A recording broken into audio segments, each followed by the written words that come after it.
Olá pessoal, essa é a nossa quarta videoaula da disciplina de Técnicas Digitais, que segue o conteúdo da disciplina homônima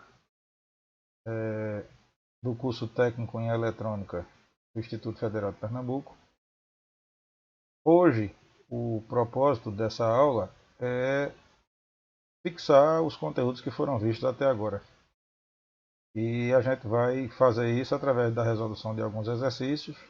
Entretanto, antes eu quero revisar alguns aspectos interessantes, alguns aspectos importantes para subsidiar-nos, né, com o conhecimento necessário à resolução dos exercícios, alguns pontos específicos, e aproveitar também para mostrar novamente a vocês aqueles slides de aulas anteriores que apresentaram algumas falhas, alguns erros que já foram corrigidos e que são fundamentais para o propósito de nossa aula, tá?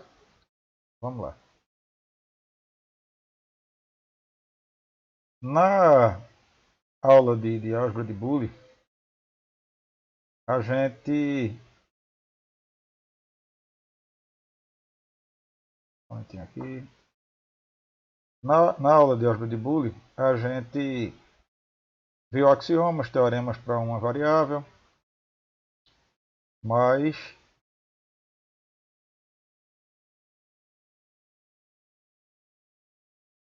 viu também, né, como é que ficariam as portas para cada porta dessa aqui, cada configuração utilizando portas dessa daqui para cada um dos teoremas, né? Eu fiz essa correlação aqui, fiz essa mudança inclusive no slide original, tá? Para ficar bem compreensível, né? Uma relação direta entre cada teorema e o seu correspondente em portas, tá? Mas o slide que foi inserido e que não constava no nosso conjunto de slides é esse que apresenta aqui a vocês as propriedades comutativa, associativa e distributiva. O que é que tem de interessante nisso aqui? Principalmente na propriedade distributiva, existe um aspecto que não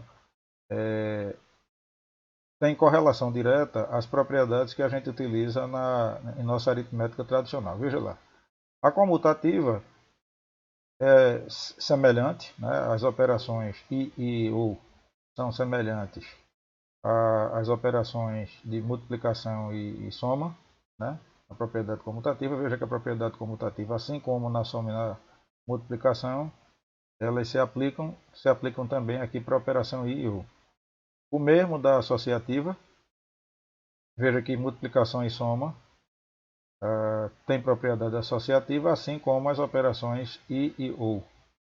Entretanto, aqui na propriedade distributiva, veja que a propriedade distributiva ela se correlaciona, né, exatamente como na, na multiplicação, né, a função I, né, a operação I aqui, ó, ela atua do mesmo modo que a multiplicação para a nossa aritmética. Entretanto, e aí é importante que vocês observem essa propriedade aqui, quer dizer, essa maneira de aplicar a propriedade da operação ou, porque para a adição ela não se aplica, certo? Para a adição isso aqui não faz o menor sentido, né? Para a adição a gente sabe que primeiro a gente realiza operações de multiplicação para depois realizar a operação de adição. E aqui na distributiva, se vocês observarem, tanto um modo como o outro, ou seja, tanto priorizar a operação I, tanto aplicar a distributiva na operação I, quanto a distributiva da operação OU, ela existe, ela é permitida. E essa demonstração, dessa forma, da aplicação dessa propriedade, ou seja, a propriedade distributiva da operação OU, a gente só consegue demonstrar utilizando utilizando teoria dos conjuntos, né, mais especificamente o diagrama de Venn. Tá? Isso aqui, ao final da aula, eu vou tentar, né, mostrar para vocês, porque isso envolve um desenho. Eu vou tentar mostrar para vocês. Caso a gente não consiga ou não fique claro, eu preparo depois esse slide com mais calma, tá certo? Mas de início fica prometido que a última etapa da aula vai ser fazer a demonstração da propriedade distributiva da operação OU. E vocês vão verificar que, embora isso aqui seja algo inadmissível, né, algo inexistente para as operações aritméticas, para operações lógicas, o II ela se aplica, tá? A propriedade distributiva se aplica. Um outro aspecto, né?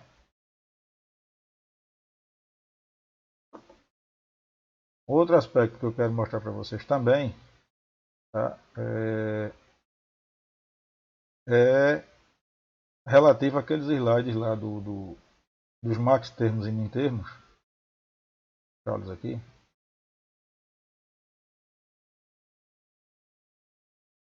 Eu fiquei devendo a vocês. Vocês devem lembrar que houve um problema lá no gráfico das barrinhas aqui de inversão por sobre as variáveis e bagunçou tudo, e no final eu terminei não dando ênfase a algo muito importante aqui, certo? Algo extremamente importante que precisa ser bem compreendido por vocês.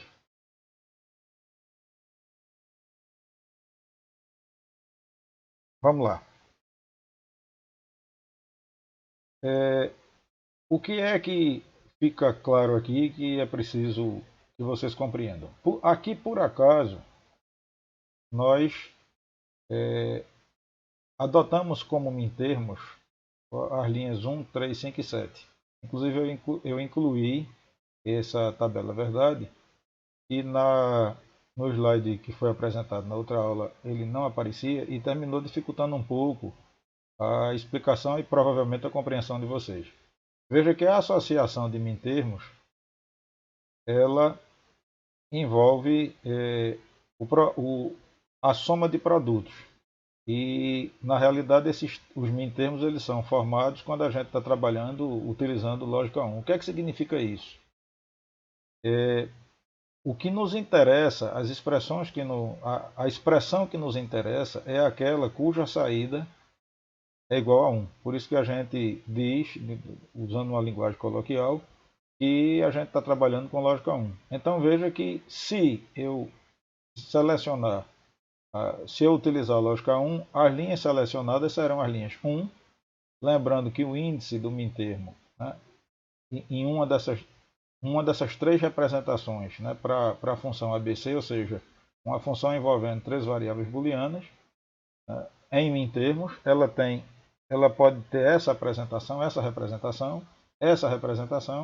representação. Tá? Na representação expandida dos mintermos aqui, ó, veja que o índice corresponde à linha. Então, a primeira linha é a linha 0. Então, se eu tenho M1, M3, M5, M7, na verdade eu estou me referindo a essa linha, linha 1, veja que a saída é 1. A essa linha, que é a linha 3, veja que a saída também é 1. A linha 5 e a linha 7. Tá? Então, na verdade, por ser lógica 1, o meu A é barrado, o B é barrado e o C é não barrado, no mintermo 1, porque por ser lógica 1, todas as vezes que a variável é 0, ela é barrada. Então, A barra, B barra, C barra, ou seja, quando eu mudo a linha de interesse, a operação é ou, A barra B, C, A barra B, C, ou A, B barra C, ou A, B, C. Tá? No caso dos max termos, também utilizando uma linguagem coloquial, o max termo é o produto de somas, ou o produtório. Esse símbolo aqui, esse dos min termos é o somatório e aqui o produtório, como eu tinha colocado para vocês. Então, eu tenho o produtório dos termos 0, 2, 4 e 6, correspondendo a essa tabela. Tá? Isso aqui não é algo geral, é um exemplo.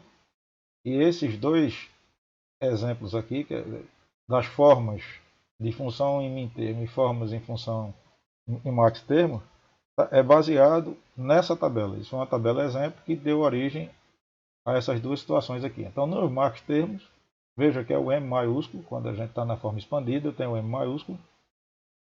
E o termo 0 corresponde à linha 0.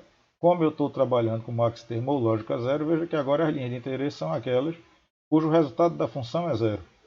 Por que é que eu estou falando assim? Veja que é aquilo que eu falei na aula anterior, quando eu me referi a isso. Aqui a gente está tratando com um formalismo matemático importante, mostrando que o que eu tenho aqui é uma função de 3 variáveis booleanas, ou variáveis cujos os valores pertencem ao conjunto dos números binários. Tá? Então eu tenho uma função de 3 variáveis booleanas, aonde as minhas variáveis independentes, ou seja, aquelas do domínio, são as variáveis A, B e C, e a minha imagem é o resultado da função, ou seja, da expressão que traduz a função. Então veja que, no caso dos mintermos, seria somas de produtos. No caso dos max termos, seriam produtos de soma. Como nos max termos, o meu interesse agora é nas saídas iguais a zero, ou seja, naquelas situações onde o resultado da minha função é nulo, é zero. Observe que agora, nesse caso, a gente diz que está trabalhando com lógica zero, e nesse caso as variáveis cujo valor é igual a zero, elas são não barradas, e as cujo valor é igual a 1, elas são barradas. Então, nessa perspectiva, nós temos o quê? Essa linha é uma linha de interesse, e eu tenho A ou B ou C. Tá? Ou seja, a operação entre as variáveis passa a ser agora a operação OU, e na mudança de linha, a operação I. Ok? Então veja que eu tenho A ou B ou C, I, A ou B barra ou C, I, A barra ou B ou C, I, A barra ou B barra ou C. Tá? Ou seja, cada um desses 4 max termos que a gente está vendo aqui. Certo? Nesse próximo slide, e veja que aqui eu também fiz uma alteração. Eu tinha no slide original, exatamente por conta daquele problema que estava acontecendo com as barras de inversão, eu coloquei apóstrofos. Mas aqui, até por uma questão, né, de manter o padrão, eu decidi substituir, né, eu contornei esse problema do gráfico aqui do PowerPoint e resolvi adotar o mesmo padrão do slide anterior para não gerar confusão. Então veja que agora eu consertei, ajustei isso aqui e trouxe a tabela, uma nova tabela que agora gera, né, essas duas formas, quer dizer, a função escrita em mintermos e a função escrita em maxtermos. Qual é o aspecto relevante desse slide? Quer dizer, qual é o aspecto relevante que a gente tem que prestar atenção aqui e que está aqui na definição do slide, na apresentação do slide? É possível obter um produto de max termos a partir de uma soma de min termos e vice-versa. Veja, pessoal, atentem para o que está sendo dito aqui. Não é que eu vou chegar em uma dessas expressões a partir da outra, utilizando a forma canônica e as propriedades e axiomas da álgebra de Boole, tá? Não é isso que está sendo dito. A gente até chega na mesma expressão quando a gente simplifica, mas por transformações na forma canônica a gente não chega. Só que, então, assim sendo, qual é a mensagem desse slide? Ora, é mais simples até do que parece, é muito simples. O que está sendo colocado aqui nesse slide é o seguinte: ora, se essa expressão é construída a partir dessa tabela, e obviamente naquela relação bionívoca também resultaria na tabela quando eu aplicasse as linhas de interesse, aplicasse ela na minha tabela, aplicasse essa expressão para resolver todas as possibilidades de minha tabela. Ou seja, se eu aplicar todas as possibilidades, todas as combinações do meu domínio, ou seja, das minhas variáveis, que são essas 8 combinações, eu vou reproduzir a tabela. Então, eu chego na expressão a partir da tabela, como também gero a tabela a partir da expressão. Isso tanto no caso de funções escritas em min-termos, como de funções escritas em max-termos. Se isso é verdade, existe uma obviedade aí velada, entretanto, é uma obviedade. Qual? É claro que se eu consigo chegar na tabela a partir das duas expressões, eu posso dizer automaticamente que a expressão em max termos é igual à expressão em min termos. Ou seja, tal qual está sendo dito aqui, é possível chegar num produto de max termo a partir dos min termos de forma direta. Como? Basta que eu opte por uma das duas, que a expressão resultante, na verdade, elas são análogas, tendo em vista que ambas geram ou são geradas por essa tabela. Então, só para enfatizar aqui, veja, e até eu fiz questão de trabalhar numa tabela diferente da anterior. Veja que na anterior a distribuição é de zeros e uns de forma alternada. Aqui não, aqui há uma aleatoriedade. Para quê? Para poder mostrar que tanto nesse caso, quer dizer, tanto essa expressão aqui, ó, f de ABC como M1 mais M3 mais M5 mais M7 em min termos, vai ser igual a o f de ABC de M0, M2, M4, M6 maiúsculo, ou seja, dos max termos. Certo? Aqui, do mesmo modo, essa expressão que relaciona os min termos 1, 2, 3, 5 e 7, veja que aqui eu já não estou obedecendo mais, como na anterior, a questão de min termos ímpares e max termos pares. Aqui eu estou inclusive com um dos min termos, ele é par, mas essa expressão dos min termos 1, 2, 3, 5 e 7 é igual a essa expressão dos max termos 0, 4 e 6. E o que é que isso quer dizer? Que ambas geram ou são geradas pela tabela. Logo, se a gente fosse transformar isso aqui, em última instância, no final é o nosso propósito, se a gente fosse transformar isso aqui em circuito, em portas lógicas, esse conjunto de portas lógicas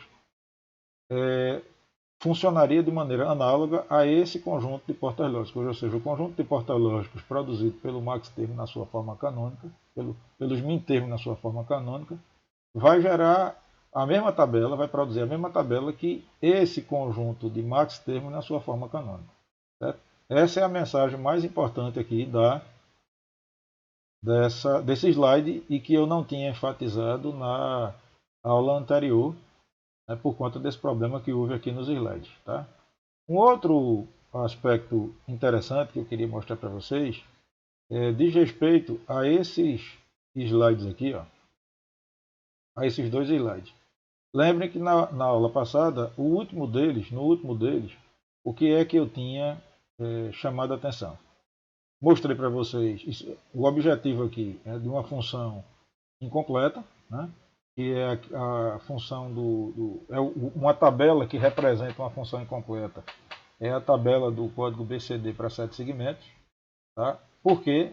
Porque, na verdade, essas seis combinações aqui, como está enfatizado aqui no gráfico, elas não são, elas são entradas, elas representam entradas que jamais irão acontecer nesse circuito 7447, porque como ele é um conversor BCD para 7 segmentos, essas combinações aqui fazem parte do que a gente chama de BCD inválido. Logo, se eles nunca vão acontecer, o resultado da minha função é imprevisível, tá? Ou seja, é aleatório, é irrelevante. Num circuito ser irrelevante, em algumas situações pode significar simplesmente que o circuito apresenta uma alta impedância, mas também pode representar saídas 1 ou 0, já que elas são irrelevantes. Ora, se elas são irrelevantes e podem representar qualquer alternativa entre as três possíveis, é óbvio que eu vou lançar mão de algo que vai tornar a resolução desse problema algo mais simples para mim.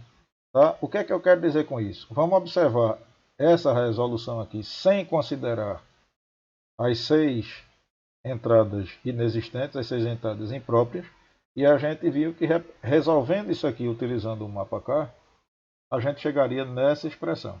Isso foi mostrado para vocês na aula passada e eu deixei o desafio. Qual?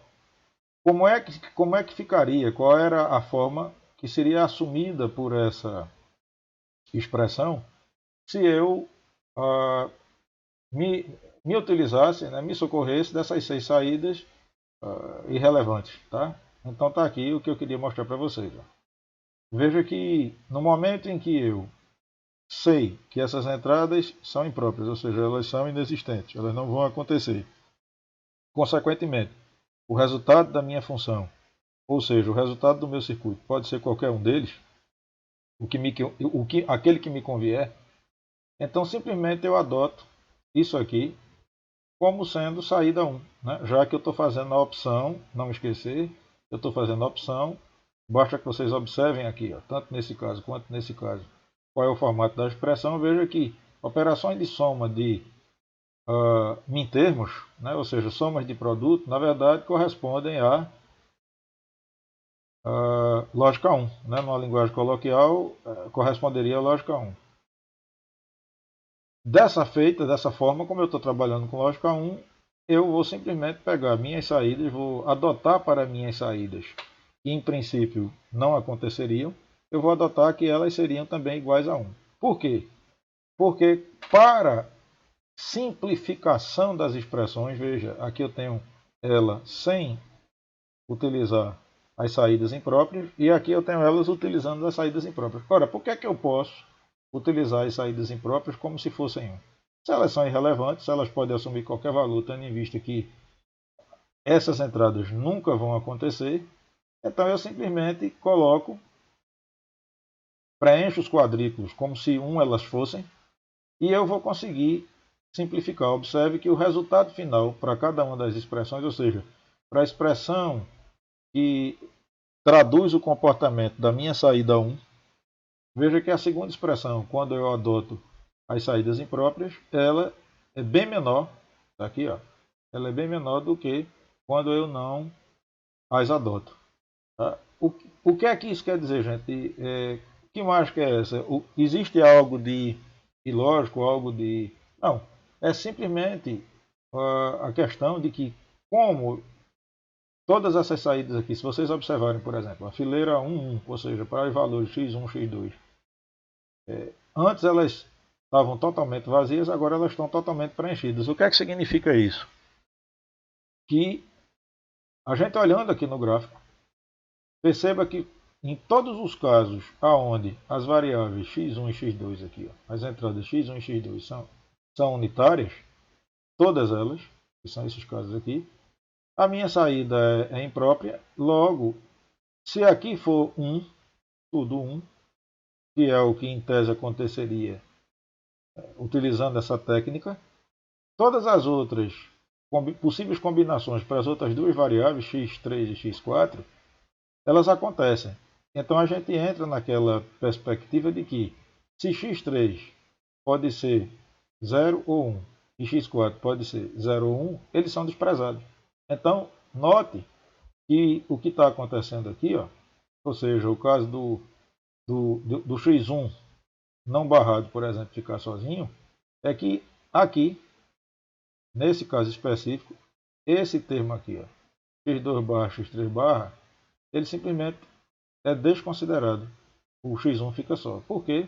Porque eu tenho as duas possibilidades. Quer dizer, eu tenho o x1 barrado e o x1 não barrado, o x2 barrado e o x2 não barrado.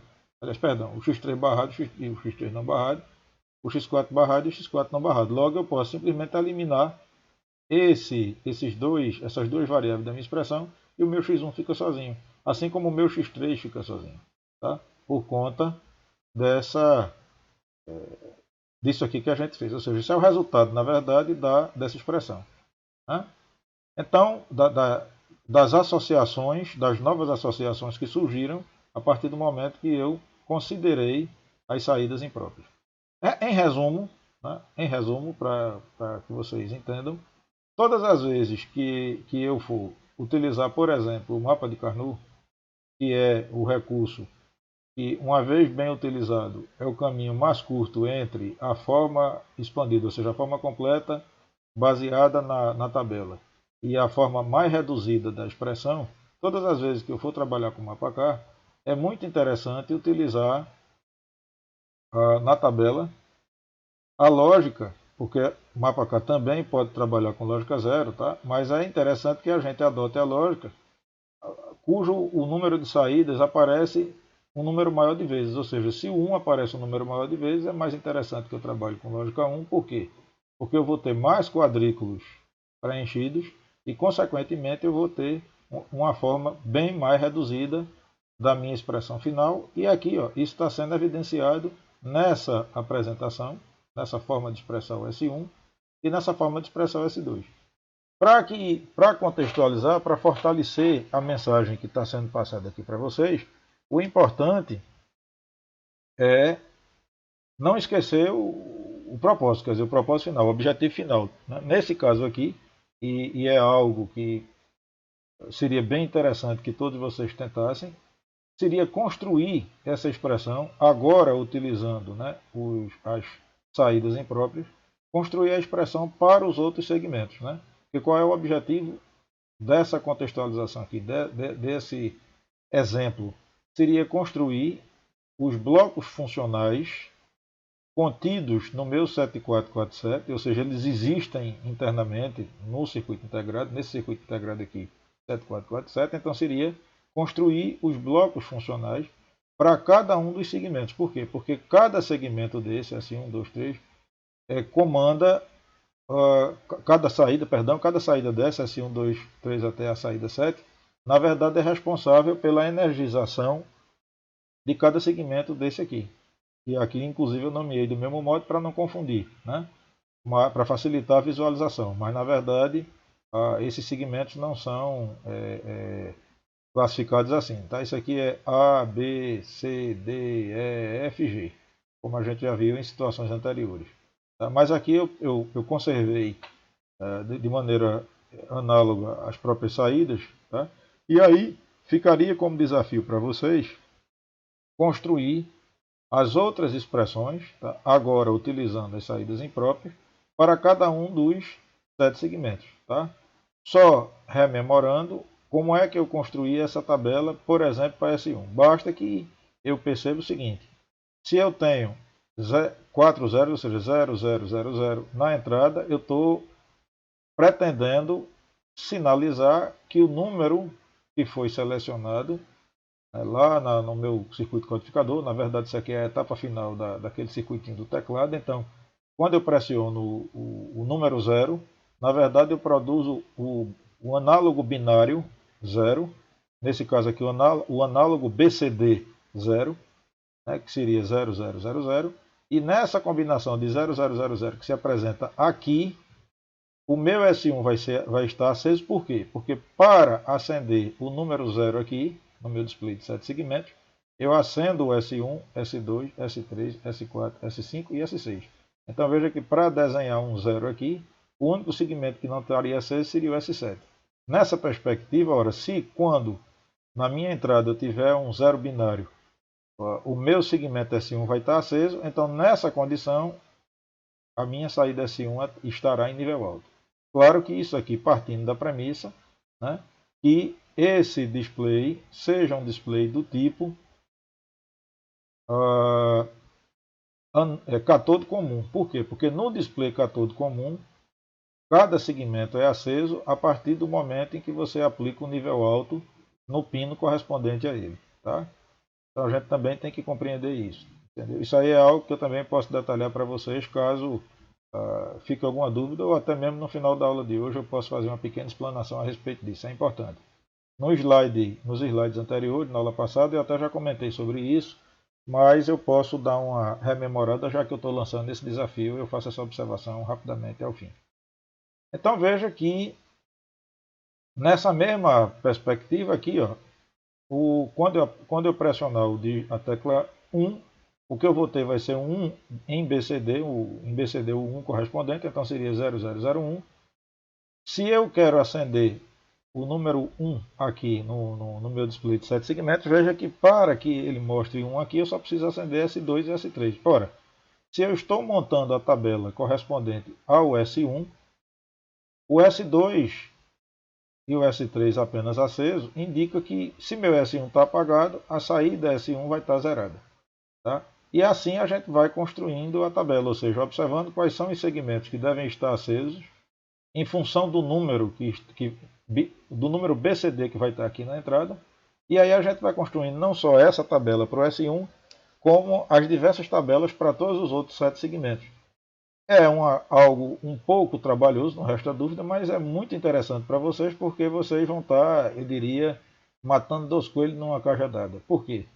Vão estar aprendendo, né, treinando como fazer esse controle para 7 segmentos, que é bastante utilizado ainda hoje em circuitos digitais, baseados em microcontroladores ou mesmo em componentes digitais. Hoje, normalmente, isso se faz em sistemas baseados em microcontroladores.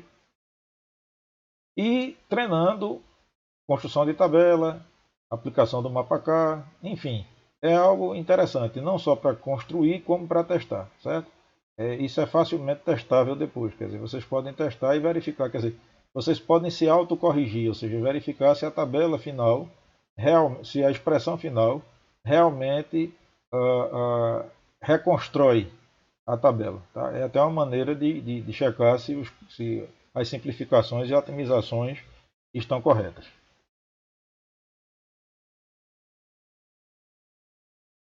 Bom, uma vez que eu fiz essas observações para rememorar, porque são observações importantes para o que a gente vai ver a partir de agora, vamos resolver os exercícios que foram solicitados, que foram propostos por vocês. A gente vai resolver. E ao invés de trazer slides prontos, eu fiz a opção por resolvê-los passo a passo. Então, vamos fazer isso agora, certo? Eu vou resolver em tempo real, digamos assim, porque a gente vai comentando cada passo da resolução.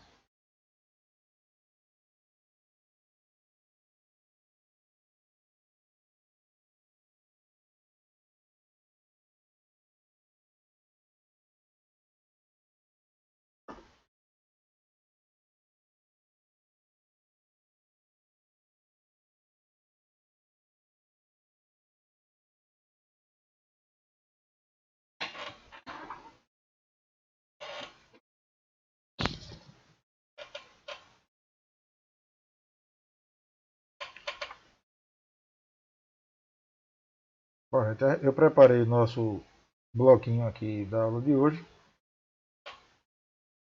E a primeira expressão que foi solicitada por vocês para que a gente resolvesse foi essa daí, tá? Utilizando as propriedades, teoremas e axiomas da álgebra de Boole para a gente resolver. Então vamos lá.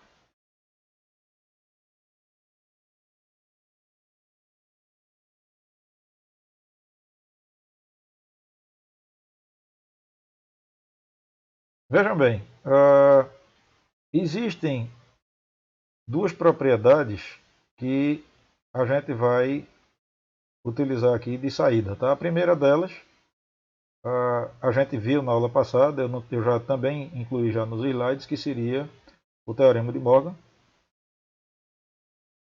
Inclusive, deixa eu fazer uma coisa aqui interessante, importante, que tem...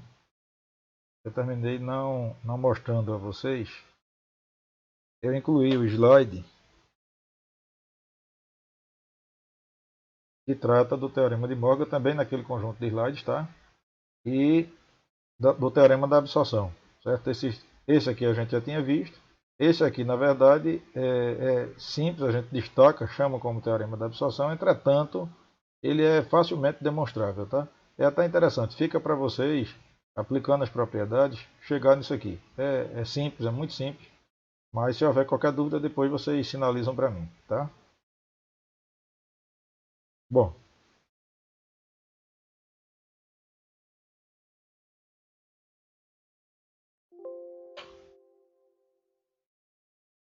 voltando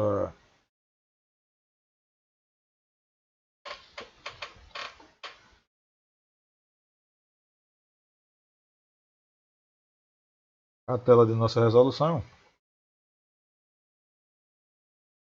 vamos lá.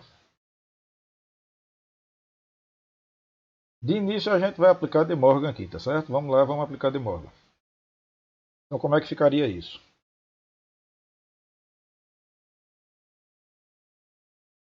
X é igual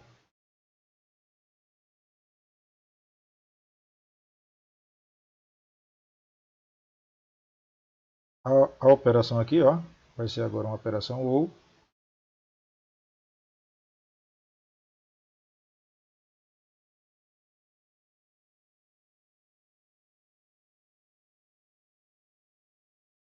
Ora, aplicando De Morgan, tem algumas observações importantes aqui, algumas considerações que a gente tem que fazer. Veja, cada termo desse, pessoal, embora envolva três variáveis, ele pode ser encarado, ele pode ser observado como uma única variável. Por quê?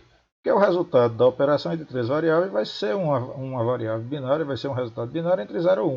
Nesse caso nós teríamos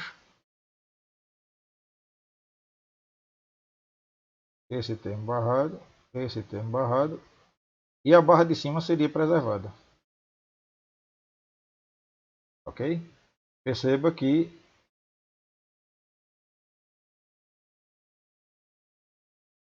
não, perdão. Vamos corrigir isso aqui. Como eu apliquei De Morgan, o que eu teria seria isso aqui. Perdão, foi uma pequena falha causada aí por esse problema dessa barra de tarefas inconveniente. Bom, dando sequência ao mesmo teorema, veja que aqui, ó, dando sequência utilizando um outro teorema, se eu tenho uma dupla barra, na verdade, isso mantém o valor original da variável. Como eu estou trabalhando na perspectiva de que isso aqui seja uma variável, como é que a gente vai operar agora? Veja que eu teria x vai ser igual, e agora aplicando De Morgan aqui, ó, a c. De novo, veja que qual é a mudança? Eu estou aplicando De Morgan, só que ao invés de ser a duas variáveis, eu estou aplicando a três. Isso é válido e é facilmente demonstrável, tá, pessoal? Do mesmo modo que aqui, como uma barra anula a outra, né? Ou seja, número pares de barra preservam a condição original da variável, o que eu tenho aqui é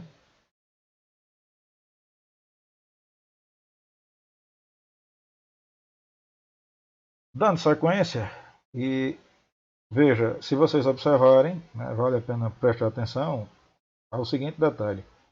Eu não precisaria ir por esse caminho, tá? Eu estou adotando esse caminho, mas, por exemplo, eu poderia aplicar, por exemplo, De Morgan de cara logo aqui, ou seja, transformar esse max termo canônico num min termo. O resultado final seria rigorosamente o mesmo, tá, pessoal? Apenas eu estou escolhendo esse caminho. Eu creio até que eu devo ter resolvido isso nas nossas aulas presenciais por esse caminho de transformar isso aqui num min termo, mas eu estou optando por esse outro caminho exatamente para fazer uso de uma propriedade exclusiva da álgebra de Boolean, tá? Que é a propriedade distributiva da operação ou, para a gente consolidar, para a gente fixar aqui uma propriedade que é específica aqui da álgebra de Boolean e que só é demonstrável por teoria de conjunto, aquela que eu falei para vocês há instantes atrás, quando eu estava mostrando o slide. Então veja que aqui, ó, se eu for aplicar a propriedade distributiva da função ou, o que é que eu vou ter? Eu vou ter esse A ou a barra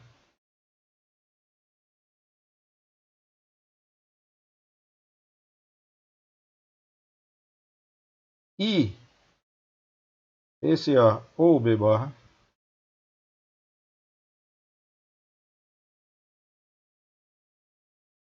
e esse A ou C barra.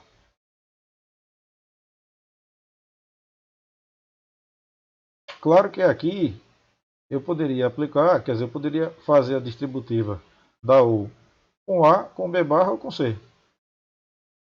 Eu simplesmente optei pelo A. Poderia ser qualquer um deles. Ora, se eu fiz com o A, o B barra e o C serão preservados. Aqui a gente começa a fazer algumas reduções, tá? Então veja, algumas simplificações. Veja que se eu tenho, pessoal, e aí é um outro axioma, uma operação do A com o seu barrado, na verdade, isso aqui é isso aqui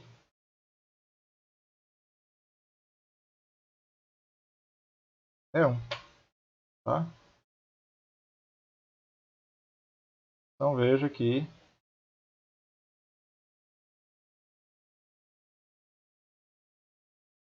eu ficaria com A,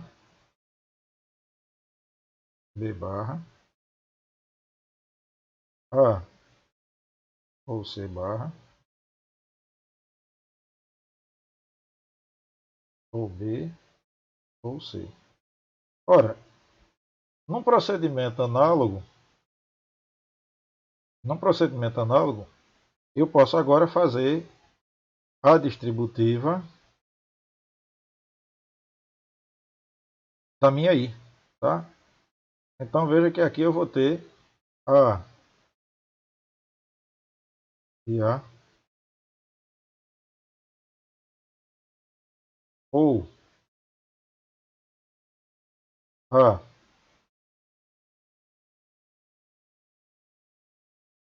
C barra, ou A, B barra, ou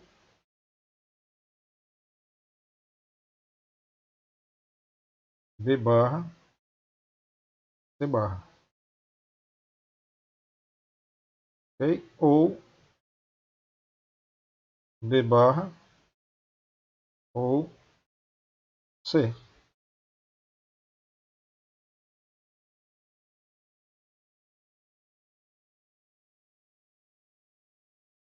Continuando minha resolução aqui, eu teria o meu x igual a uma operação I de uma variável com ela mesma, é a própria variável, A, C barra, ou A, B barra, ou B barra, C barra, ou B barra, ou C. Isso é uma situação extremamente interessante, porque nesse caso, o que é que eu vou fazer?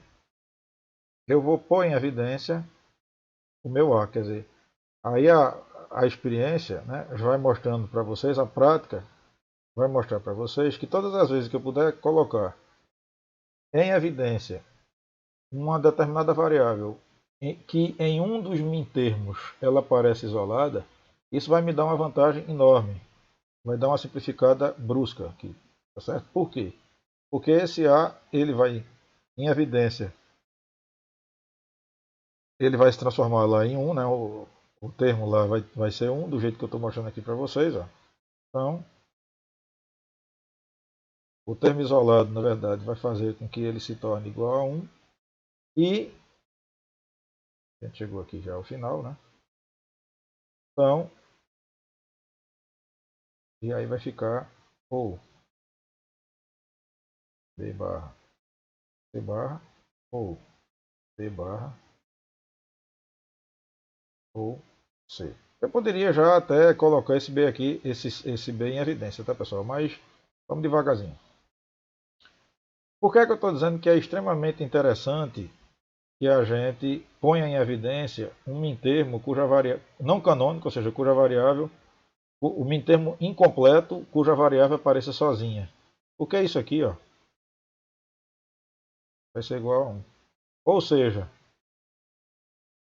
todo esse termo vai ser igual a 1, o que faz com que essa expressão, na verdade, toda se transforme apenas em A ou B barra C barra ou B barra ou C.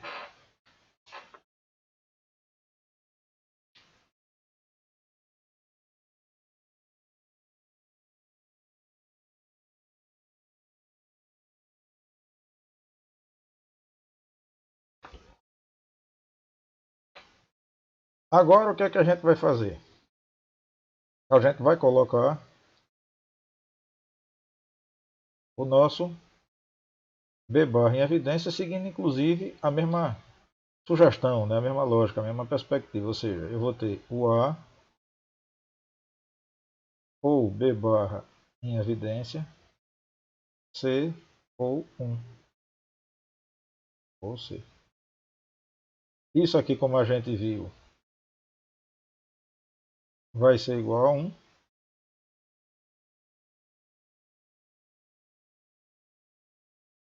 E minha expressão vai passar a ser, ao final, A ou B barra ou C. Certo, gente? Então, observem que isso aqui é a minha expressão final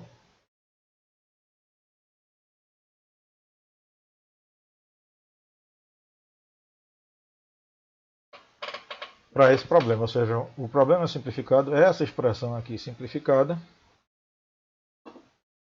essa expressão simplificada, essa expressão expandida, perdão, é rigorosamente igual a essa simplificada. Ao fim e ao cabo, o que é que isso significa? Que a tabela que eu vou gerar a partir dessa expressão vai ser rigorosamente igual à tabela que eu vou gerar a partir dessa expressão, ou seja, o circuito eletrônico baseado em portas que eu vou montar para gerar a expressão que esse aqui, muito maior, geraria, tá? É esse aqui, ou seja, esse circuito aqui é muito mais simples, é um circuito com apenas, seria um circuito de uma porta ou, na verdade, de 3 entradas e onde uma das entradas vai estar sujeita a uma porta inversora. Certo? Veja que aqui é um circuito muito mais complexo, envolvendo porta não I, porta não OU, inversores, etc. Tá? Mas, como o objetivo é o funcionamento do circuito, né? Entender que a tabela que a gente está observando, na verdade, ela expressa o comportamento do circuito. Então, o circuito gerado por essa expressão aqui, ele vai ter rigorosamente o mesmo funcionamento do que eu teria inicialmente por esse. Por que é que eu estou chamando a atenção disso? Para uns, isso daí pode ser algo óbvio, né? Mas para outros não, e eu gosto de chamar a atenção para isso, para que vocês entendam, para que vocês estejam sempre contextualizando e entendendo qual é o propósito dessas operações, dessas técnicas que a gente vai aprendendo. No final das contas, é materializar algo mais simples e obviamente, mais conveniente. Tá? Eu peço, claro que como isso está gravado em vídeo, né, vocês podem assistir quantas vezes for necessário, mas não precisa se preocupar, né, também em copiar essas expressões, porque esse material, o material gerado por essa linha, quer dizer, essas expressões, essas demonstrações que eu estou mostrando aqui, bem como os slides, né, que eu já enviei para vocês, esses essas páginas, essas figuras que a gente está produzindo aqui agora, eu também vou mandar. Isso fica arquivado, por isso que no início eu mostrei para vocês que eu criei um caderno com o nome Aula 4. O conteúdo desse caderno Aula 4, ou seja, tudo que a gente está produzindo aqui nessa aula vai ser mandado para vocês, tal qual está se mostrando aqui na tela.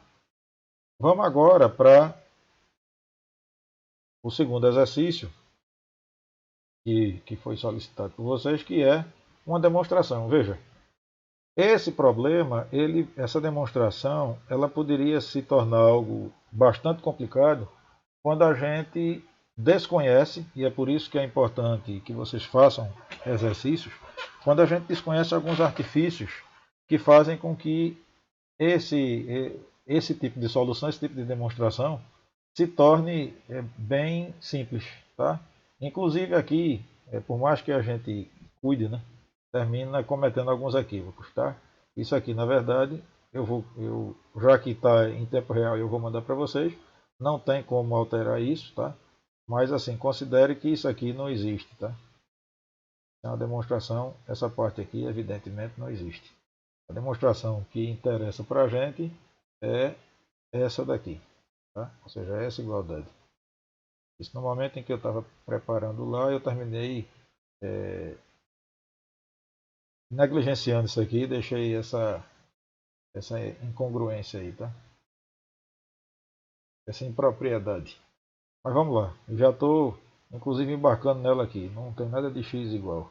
Então, o que a gente vai fazer é provar essa igualdade, tá? Então vamos lá.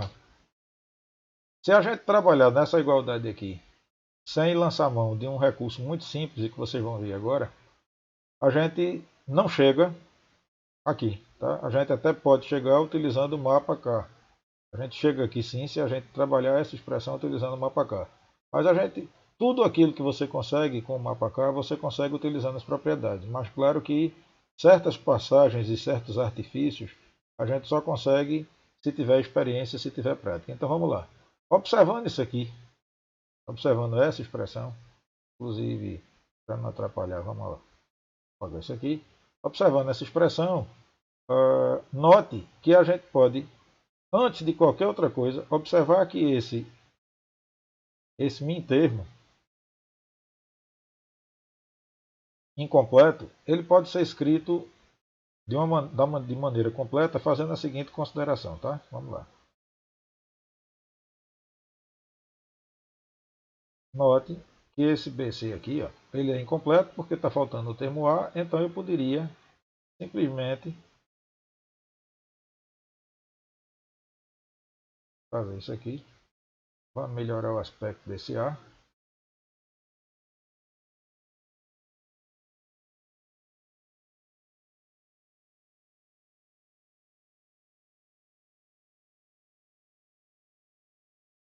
Tá? E por que eu posso fazer isso? Não esqueçamos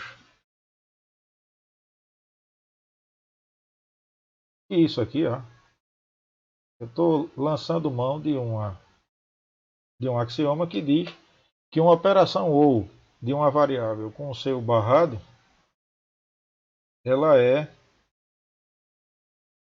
1.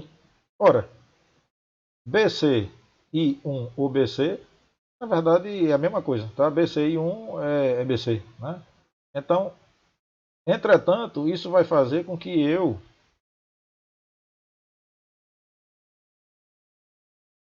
vá expandir isso aqui, tá? Ou seja, por enquanto, eu não estou simplificando a expressão, eu estou expandindo ela e escrevendo ela na sua forma canônica, ou seja, em mintermos canônicos, tá certo? São mintermos completos, né? Todos os mintermos exibem as variáveis, né? Todas as três variáveis envolvidas. Então aqui eu teria, perdão, deixa eu melhorar isso aqui. Na verdade não é isolado, né? Eu não estou.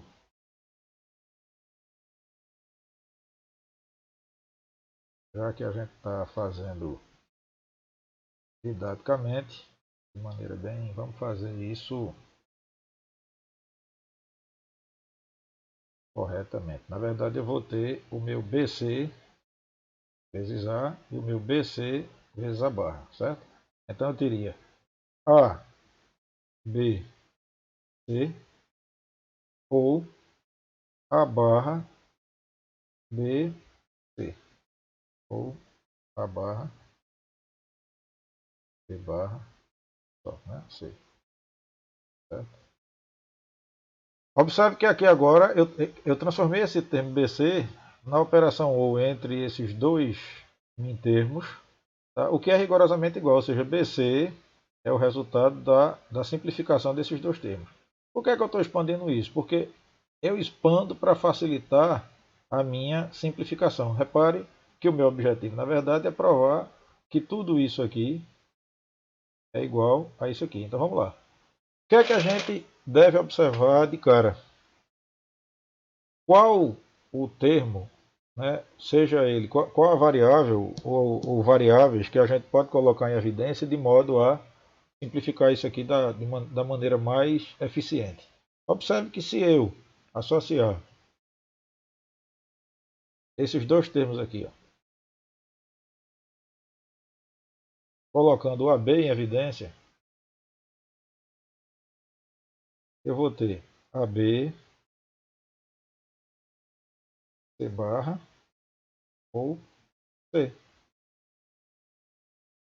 E aqui, gente, eu também posso, de cara, colocar quem em evidência? A, C, ó. A barra C, perdão. A barra C. Veja que a gente está se aproximando do objetivo, né? A gente está se aproximando do que quer. Então, no momento em que eu colocar a barra C em evidência, vai ficar a barra C, B ou B barra. Lembrem que esse axioma que está surgindo aqui nos diz que a operação ou entre uma variável e seu complementar, ela é 1. Ela resulta em 1. Assim, observe que isso aqui passa a ser simplesmente o AB e isso aqui passa a ser simplesmente o AC, tal qual nós queríamos demonstrar. Tá? Tal qual nós queríamos demonstrar. Ok, pessoal? Então está aí a segunda questão.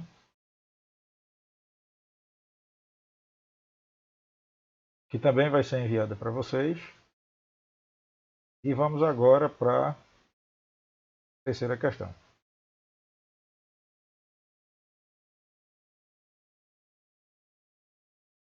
Na terceira questão, e observe que eu não tenho que manipular, quer dizer, como a gente vai trabalhar. A terceira questão, na verdade, é uma questão que a gente tem que utilizar resolvendo, a gente tem que resolver utilizando o mapa K, certo? Isso foi que foi solicitado no exemplo que eu passei para vocês em sala. Então veja que vamos agora buscar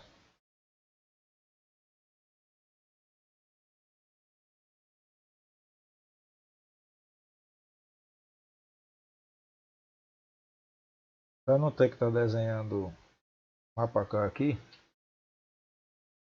vamos pegar um mapa K que a gente que eu já deixei prontinho. É mais interessante do que desenhar, fica mais organizado.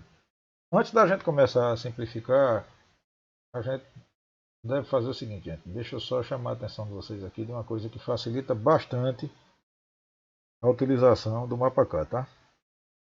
Então veja, como eu estou trabalhando com lógica 1, e como é que a gente sabe disso? Pela forma como a expressão está sendo aqui representada, ou seja, eu tenho uma operação ou de min termos.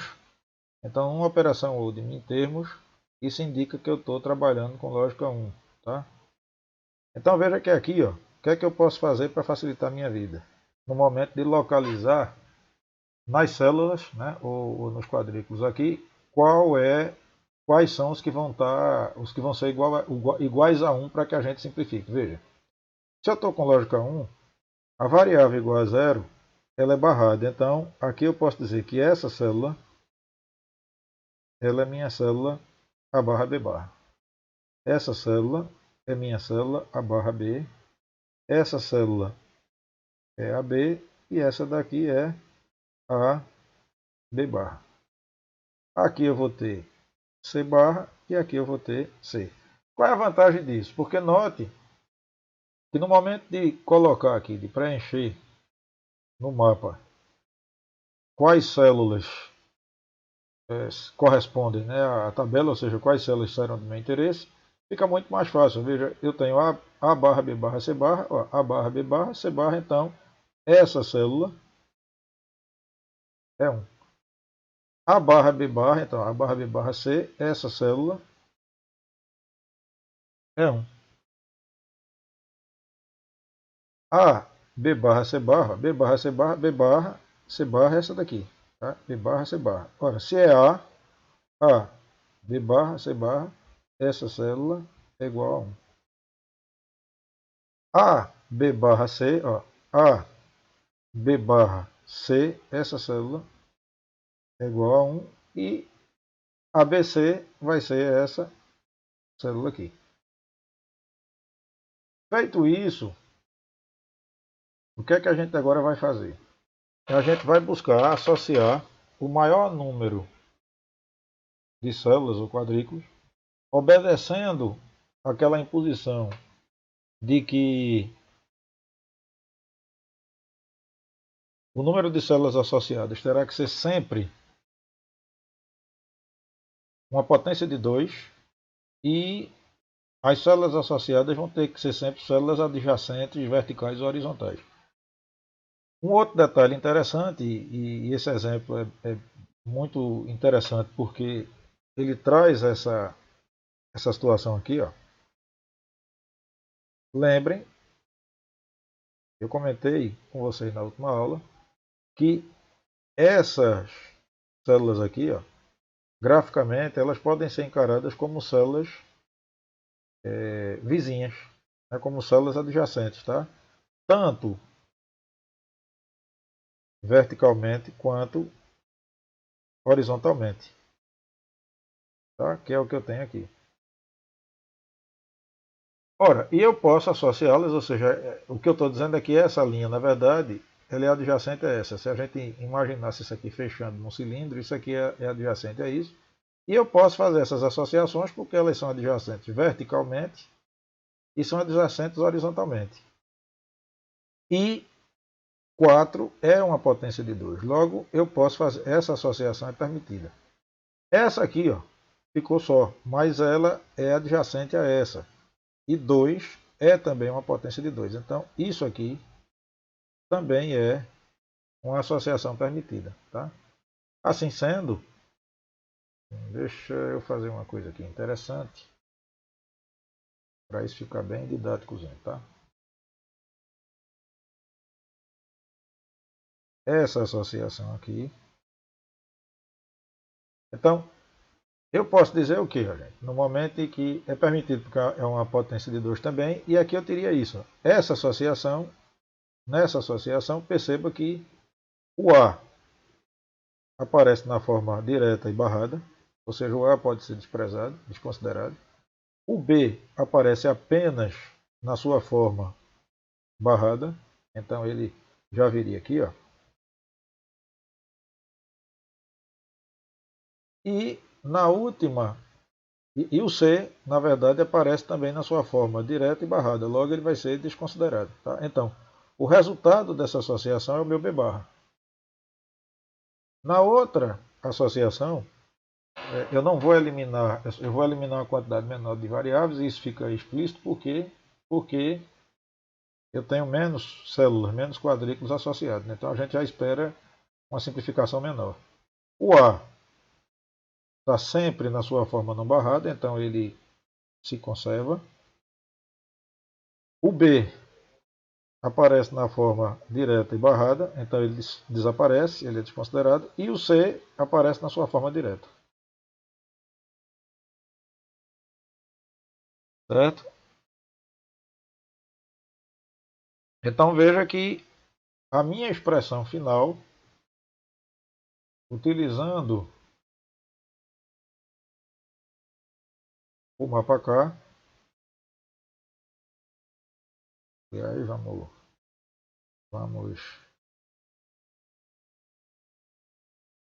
colocar aqui, né? A minha expressão final, utilizando o mapa K, seria, na sua forma mais simples, seria x igual a b barra ou a c.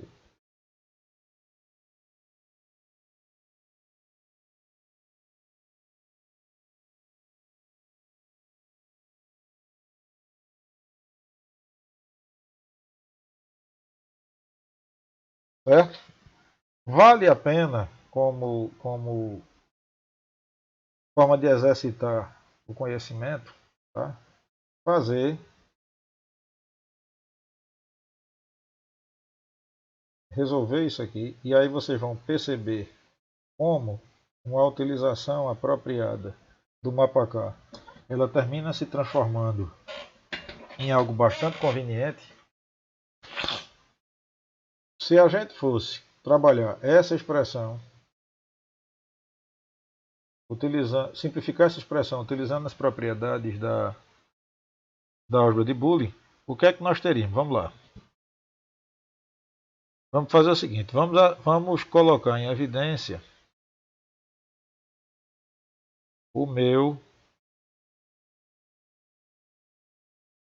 B barra C barra, certo? Vou colocar aqui em evidência o meu B barra C barra. B barra, os termos onde aparece B barra C barra, tá? E a gente também coloca em evidência os termos onde aparece AC.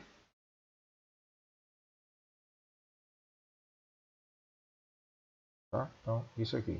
Vou começar por aqui. Certo? Vai fazer tudo aqui. Então, se eu colocar os termos A barra, B barra, aliás, desculpe, B barra, C barra, note que eu vou ter aqui, ó, B barra, C barra em evidência, eu vou ter A ou A barra ou A, né? Depois eu vou ter AC em evidência, eu vou ter o AC em evidência, o que é que eu vou ter aqui? B barra C. E quais foram os termos, e qual foi o termo que a gente não considerou? Né? O A barra B barra C.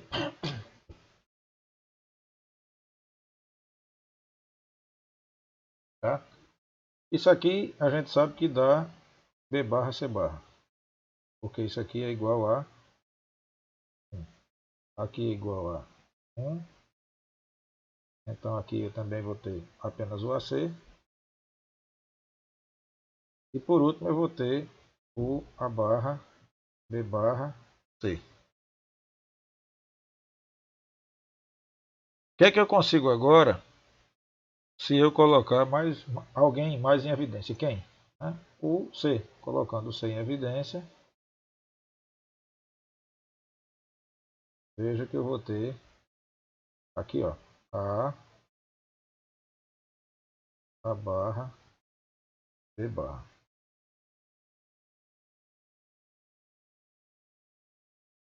E aí, gente, o que é que eu faço? Agora sim, eu venho, veja, isso não é o único caminho, tá? Eu poderia até simplificar mais rapidamente.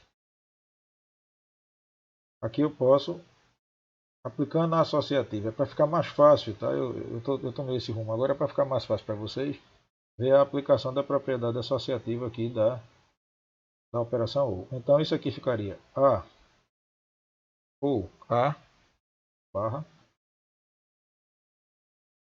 e A ou B barra.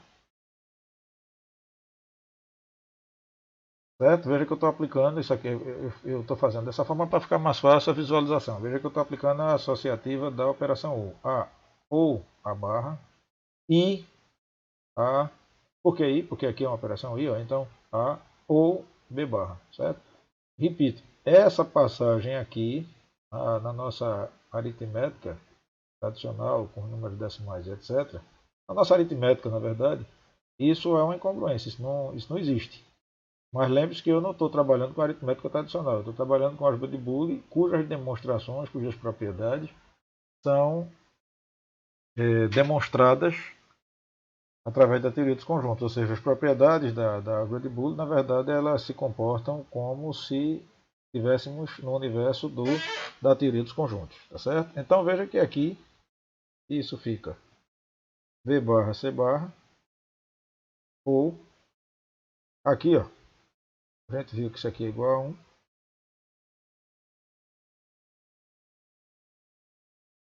Então eu vou ter, tá mais embaixo aqui,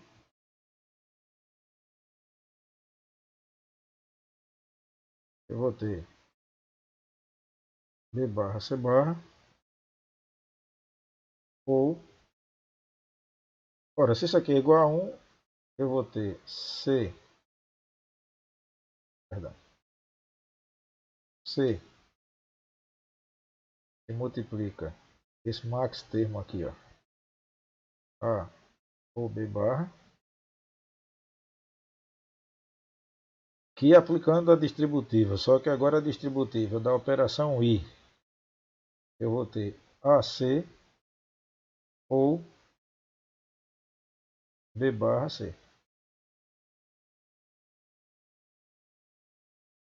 Certo?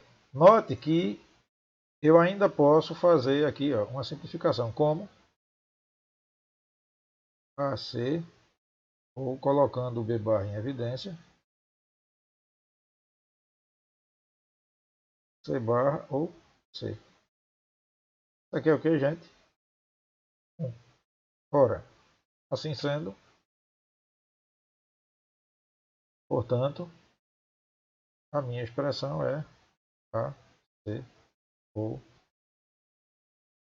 B barra, tal qual a expressão que a gente conseguiu chegar, né, utilizando o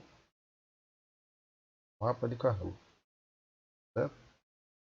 Percebam que um passo em falso, uma consideração errada, um equívoco, né, uma coisa mal escrita ou uma propriedade negligenciada pode levar a gente a cometer erros desagradáveis e improdutivos, certo? Então está aí provado para vocês, mostrado para vocês. Eu chego das duas formas, né? Mas está bem emblemático, né? Aqui o que eu tive que fazer de um lado e o que eu tenho que fazer do outro. É evidente que no mapa K a gente tem que trabalhar com ele corretamente, respeitando né, as regras de distribuição de células e de associações. Uma vez que se domine isso, e não é nada do outro mundo, é uma coisa relativamente simples, é um gráfico relativamente simples, é muito rápido uma simplificação utilizando o mapa K. Vamos agora para a quarta questão que vocês me pediram. Tá? Nessa quarta questão, também, né, também é um exercício onde a gente vai ter que utilizar o mapa K. Também é um problema onde a simplificação deverá utilizar o mapa K.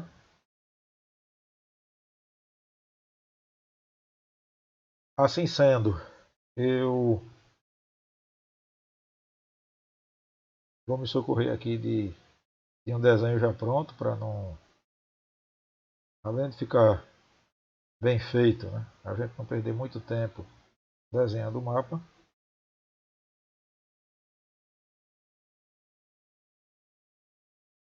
E mais uma vez eu vou recomendar a vocês, claro que com o tempo, tá, gente? Isso não é algo obrigatório, não é algo indispensável, mas é algo que, principalmente quando a gente está começando, ajuda bastante, tá? Então aqui eu tenho A barra B barra, aqui A barra B, aqui A, B, aqui A, B barra,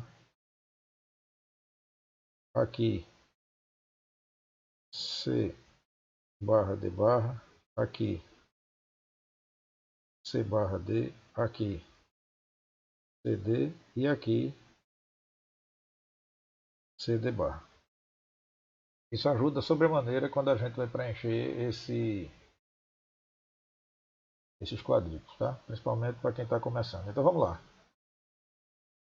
Se vocês observarem, um primeiro ponto a ser bem a ser observado aqui é o seguinte: a gente está com em termos de 4 variáveis, ou seja, isso aqui na verdade, né, o meu f de x, vamos até ilustrar isso aqui, né, o meu f de x,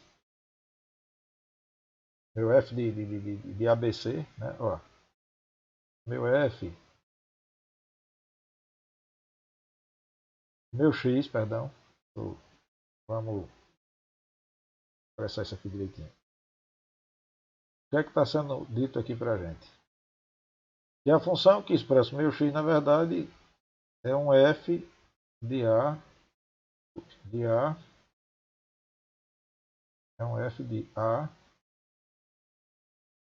B, C, D. Ou seja, x, a expressão x é, na verdade, uma função de 4 variáveis booleanas. Tá? Por que é que eu observo isso? Porque, embora eu não tenha aqui a minha forma canônica, ou seja, eu não tenho a minha forma completa para os mintermos, eu percebo que, mesmo de maneira incompleta, 4 variáveis são envolvidas aqui. O único mintermo onde as 4 aparecem é esse aqui. Isso, para simplificação, em algumas situações, eu aqui também vou mostrar para vocês, e que aqui até de forma rápida a gente consegue também resolver sem a necessidade do... Ou melhor, sem a necessidade do mapa K sempre será, mas o mapa K serve para resolver rapidamente. O que eu vou mostrar para vocês aqui é que nesse caso especificamente a gente consegue resolver com relativa rapidez sem utilizar o mapa. Ainda assim, com o mapa sempre será mais rápido, tá, gente? Sempre será uma coisa mais prática, certo? Então veja que só que em algumas situações nem sempre a gente vai ter situações como essa aqui, ó, oportunidades como essa, isso a gente vai ver mais adiante quando começar a simplificar, aonde esse termo AB, por exemplo, ele aparece, né?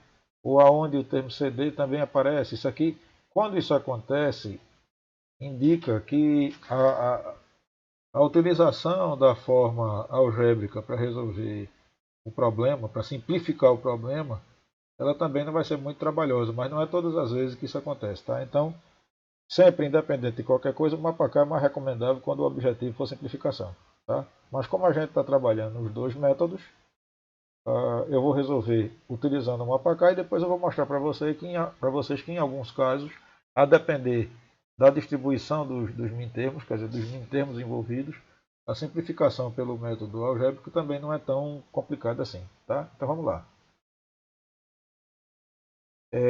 Observe que eu tenho A, B, D. Ora, se eu tenho A, B, D, gente, A, B, D, significa que em todos os quadrículos, ou em todas as células onde eu tenho essa combinação ABD, a minha saída será 1, ou seja, é uma saída de interesse.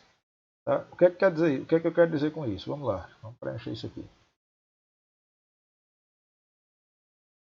AB, então eu tenho AB, tenho. Se eu tenho AB, D, se eu tenho AB, na verdade, qualquer outra, se eu tenho AB, qualquer outra possibilidade para as outras variáveis, tá certo? Poderá ser incluída, ou seja, AB, aliás, perdão, aqui, desculpe, AB, se eu tenho AB aqui, ó, qualquer possibilidade para as outras variáveis, tá certo, poderá ser considerada. Então, o que é que eu estou querendo dizer com isso?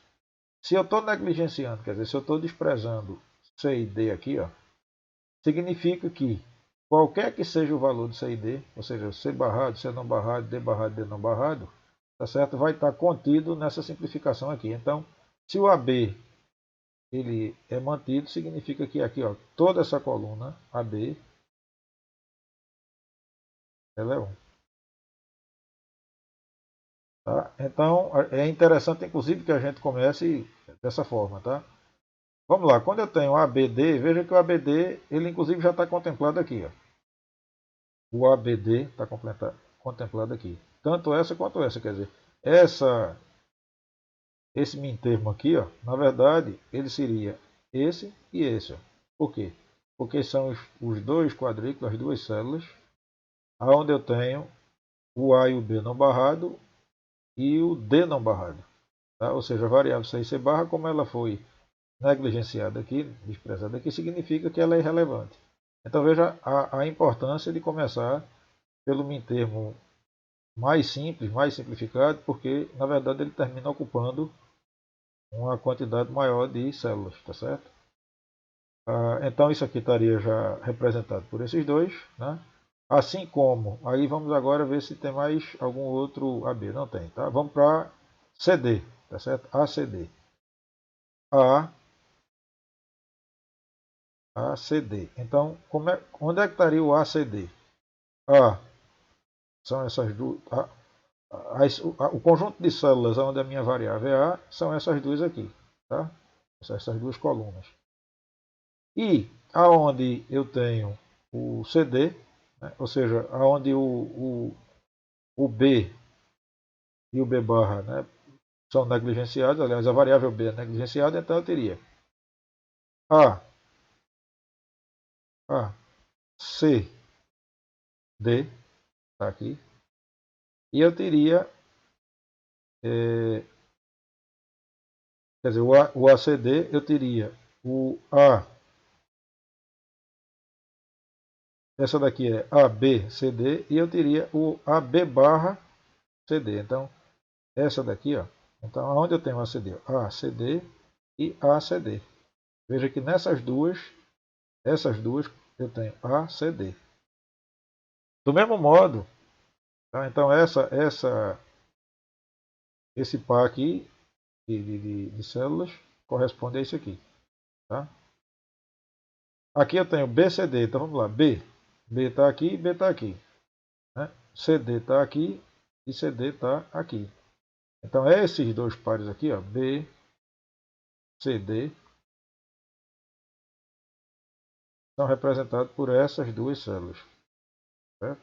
B, CD. Veja que o A, nesse caso, é que não importa, porque ele é barrado e não barrado, mas veja que ele não está sendo considerado aqui. Depois eu tenho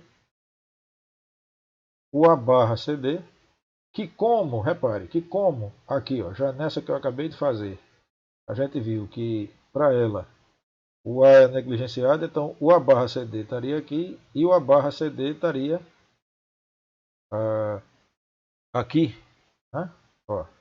Então a primeira célula já é comum da outra associação, mas o A barra C, então A barra estaria nessas duas colunas, CD seria essas duas aqui, essa linha aqui. Então observe que essas duas células são referentes a isso aqui, ó, a esse termo aqui, a barra CD. E por último eu tenho a barra B barra, e se a barra B barra é só essa coluna, CD. A barra B barra CD, ou seja, coincide com isso aqui, com essa célula aqui, com esse quadrículo aqui. O que já dá uma sinalização, veja que aqui a gente está trabalhando com o mapa K, certo? Por isso que por enquanto a gente não está muito preocupado com a parte algébrica, mas veja que já há uma sinalização nesse sentido. Qual?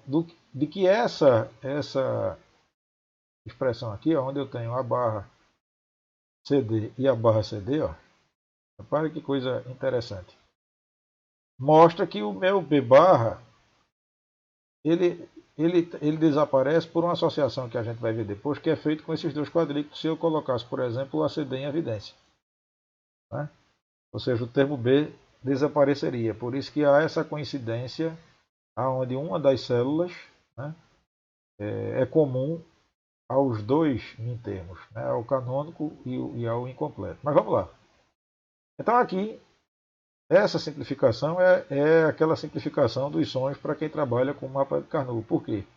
Porque eu tenho essa linha completa, ou seja, eu tenho quatro células que eu posso associar. Veja que 4 tem uma potência de 2, então essa associação pode ser feita e essa associação pode ser feita.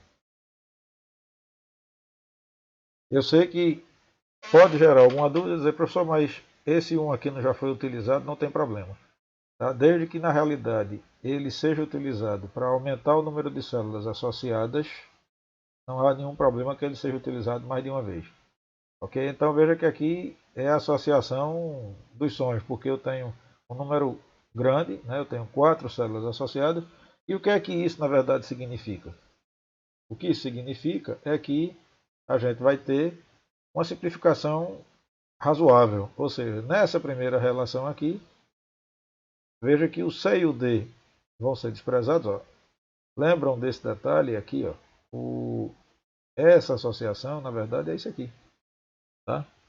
O serviço, inclusive, isso a gente vai verificar que se mantém. Eu coloquei aqui, mas isso se mantém. Então, esse termo AB, ele vai ser repetido. Tá? Só para ilustrar aqui, né? Vamos fazer uma coisa aqui mais didática, tá? Deixa eu fazer uma coisa aqui. Rapidinho, vale a pena voltar aqui. Vamos fazer assim. Fica bem didáticozinho. A gente perde um pouquinho mais de tempo, mas ganha depois quando vocês forem estudar. A gente pode dizer isso.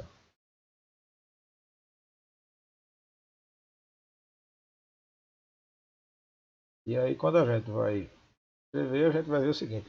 Esse AB, ele se mantém. Ou seja, a gente não tem como modificá-lo.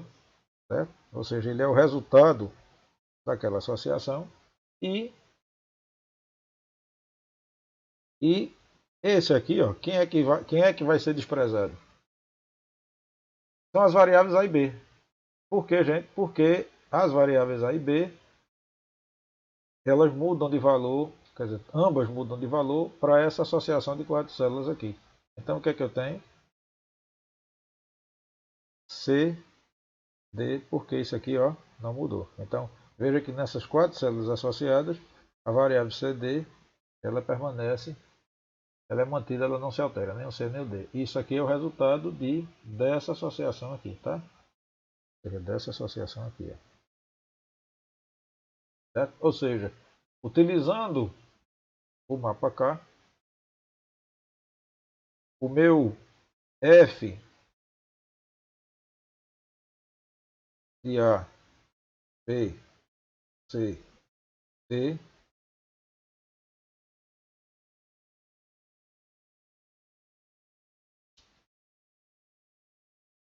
meu F de A, B, C, D é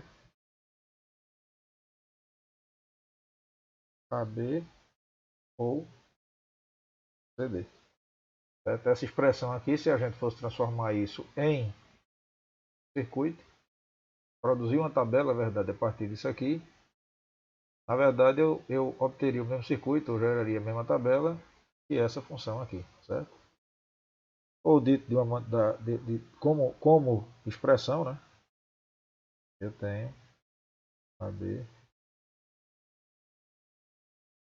CD, certo? Seria isso aí.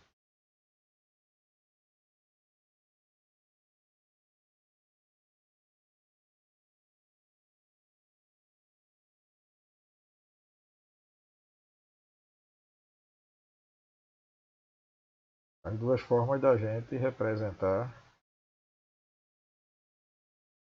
expressão que a gente acabou de simplificar e que é o quarto exercício, né? O quarto exemplo que vocês tinham pedido que eu resolvesse aqui, tá? E como eu havia dito a vocês, vamos agora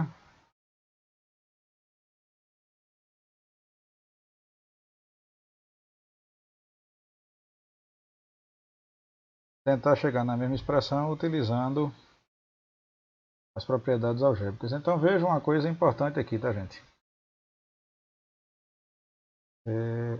Se a gente observar, ó, AB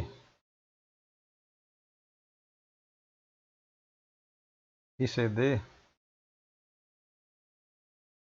tá aqui, ó,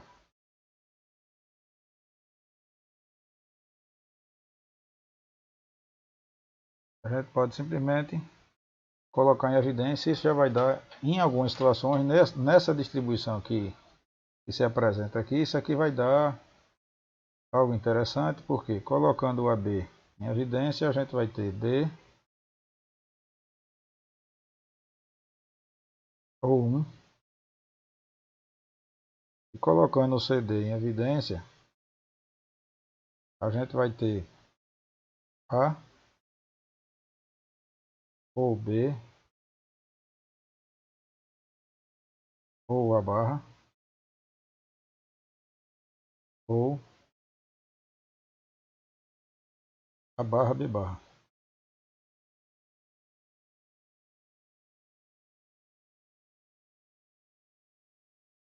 Certo? Aqui a gente já sabe que isso aqui é 1, por conta desse 1. Então aqui já ficaria A, B. Ou CD. Aqui a barra ou A, gente, ó, isso aqui é que é interessante. Ó. O A barra ou A, lembre-se que a barra ou A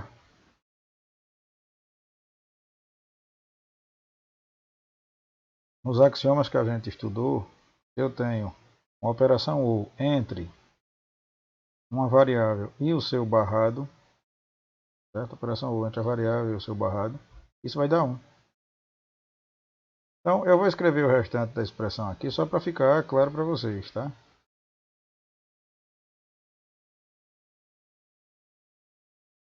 Mas isso aqui, ó, só para ilustrar,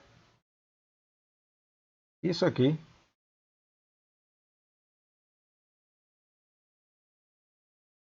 é igual a 1. Qual é a vantagem disso? É que todo esse termo, tal qual aconteceu aqui, ó, todo esse termo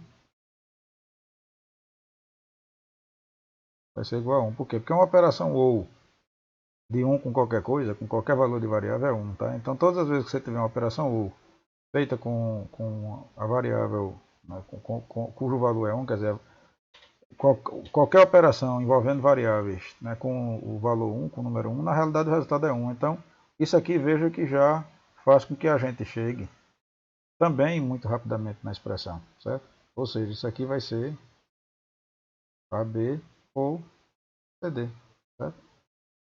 Exatamente do mesmo modo que a gente chegou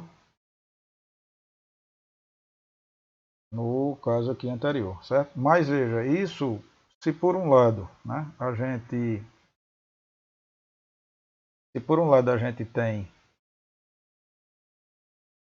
teve essa facilidade nesse caso aqui, e mesmo sendo uma operação de mintermos, até com vários mintermos, isso daqui na verdade é pela forma como os mintermos se apresentaram para a gente aqui, tá? Existem situações onde a gente consegue rapidamente chegar, mesmo utilizando as propriedades algébricas, a gente pode chegar no resultado. Mas veja que aí, claro que é importante que vocês conheçam os axiomas e etc. Facilita muito, né? Eu não estou dizendo que não é para a gente aprendê-los, mas ainda que nesse caso, ou em casos como esse, a gente chegue rapidamente ao resultado, a menor forma da expressão, a expressão otimizada, minimizada aqui de uma maneira rápida, independente de qualquer coisa, o trabalho bem feito, ou seja, conhecer como trabalhar com o MapaK é sempre muito importante, certo? É sempre muito relativo.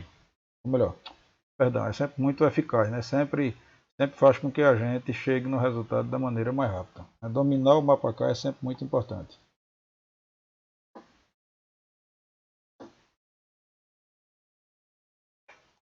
Como eu comentei que ia mostrar para vocês aquela questão, né, do circuito anodo e do circuito catodo, vamos aproveitar aqui, tá, para fechar a aula de hoje com isso. Quando a gente tem, tá, se eu tiver um display de 7 segmentos, ou seja, vamos colocar aqui display de 7 segmentos.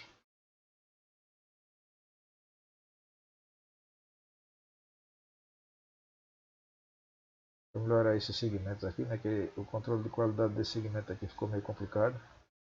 O encapsulamento dele não ficou muito legal.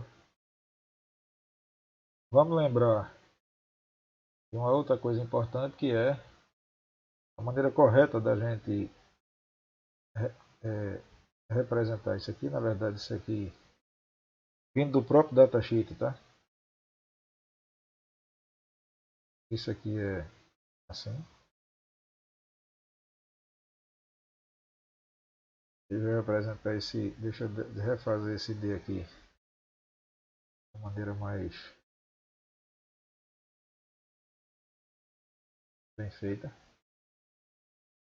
Vamos imaginar que esse display fosse um display de 7 segmentos do tipo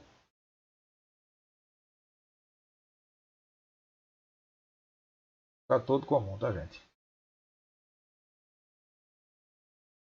O que é que significa isso? Vamos lá.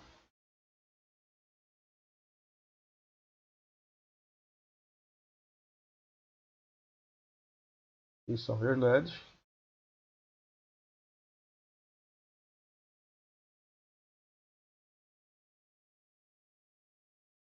Se é cátodo comum, lembre que num diodo, esse terminal aqui é o anodo, esse terminal aqui é o cátodo. Aqui eu vou ter que aplicar um potencial positivo. Desculpa, perdão, estou fazendo bobagem aqui. E aqui eu vou aplicar um potencial. Veja, não é quando a gente coloca sinal positivo e sinal negativo, na verdade eu não estou aqui falando, tá certo, de tensão negativa. O que eu estou dizendo, tá? Isso aqui é uma forma simplificada da gente expressar que para que esse diodo LED acenda, né? Isso aqui é um diodinho LED, tá? Vamos até fazer assim, vamos colocar de maneira elegante. O que eu quero, por que eu estou fazendo isso? Porque na realidade uma maneira da gente indicar um diodo LED, ele é um diodo, mas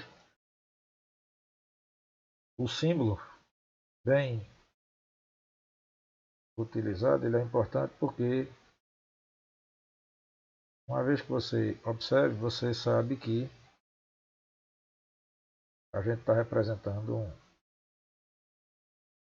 um LED, tá? Vou ver aqui como é esse negócio.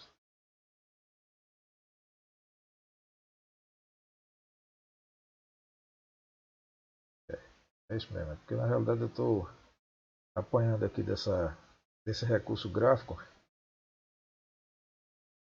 mas enfim, o que eu tenho aqui na verdade é um raiozinho, flashzinho, indicando que isso aqui é um raio luminoso, tá? Então o símbolo de um LED normalmente é isso aí. E se eu estou indicando, tá certo, que isso aqui é um cátodo comum, o que é que eu estou dizendo na verdade? Que isso aqui, ó, isso vai estar interligado, tá? Ou seja, tudo isso aqui vai estar interligado e o local onde eu vou aplicar a minha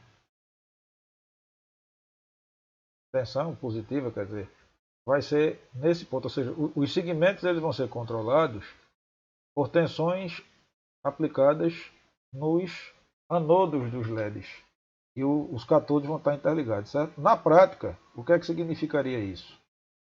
Que para controlar eu vou ter em cada segmento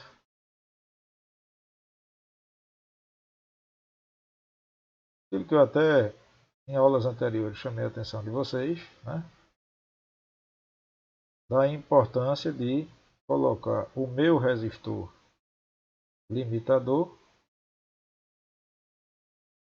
mas aqui eu estou mostrando uma configuração clássica de acendimento dos segmentos, tá? Por que que visualizar isso aqui é importante, tá, gente? R1, R2, R7, né? E, obviamente, lembrando que R1 vai ser igual a R2 e vai ser igual a R7. Por que que ter essa percepção é importante? Primeiro porque a gente tem que, a partir do datasheet, né, não é só aplicar um potencial. Aqui o mais e o menos é para indicar, não é que aqui vai ter positivo ou negativo, não é que o potencial aplicado aqui terá que ser maior do que o potencial aplicado aqui. Né? E essa diferença de potencial, ou seja, o meu VAK, ele vai ter um valor que vai ser definido pelo datasheet. Certo? Na verdade, vai ser maior que zero, obrigatoriamente, né? Para que ele acenda, mas esse valor varia com a cor do LED, né? Ou seja, com o material que vai ser utilizado aqui, essa tensão anodo cátodo do LED, ou seja, a tensão de barreira, né? O meu VAK, na verdade, é a minha tensão de barreira. Isso muda de LED para LED, dependendo do material e, obviamente, da coloração, certo? Mas isso é importante porque existe uma expressão, acredito que conhecida por vocês, se houver dúvida depois a gente conversa, para calcular o valor desse R. Tá? Mas por que é que isso é interessante? No nosso caso, na perspectiva do nosso curso. Porque no caso do cátodo comum, tá? O que é que isso significa? Que os valores, né, aplicados a A, por exemplo, o meu V de A, a minha tensão aqui aplicada ao A, é que, sob a ótica digital, ela vai ser, ou seja, o meu VA, né, o meu VB, tá certo? É, ou seja, quando o VA for igual a 1, o que é que eu tenho aqui? Segmento aceso, o ativo, né? Quando o A for igual a 0, segmento apagado, certo? Ou seja, é aquela história, por exemplo, que a gente viu lá da convenção. Então, se eu estiver trabalhando com o cátodo comum, o meu segmento, o meu S lá daquele problema que a gente viu no slide, do 7 segmentos, o meu S vai estar, terá que estar em nível alto. Né? Lá no problema da gente, o S1 era o meu A, ou seja, todas as vezes que eu estivesse controlando isso aqui, né, lembrando também só, né, já que eu estou colocando isso, ó, vamos lá. Como é que seria, como é que seriam os gráficos? Eu teria isso aqui, ó.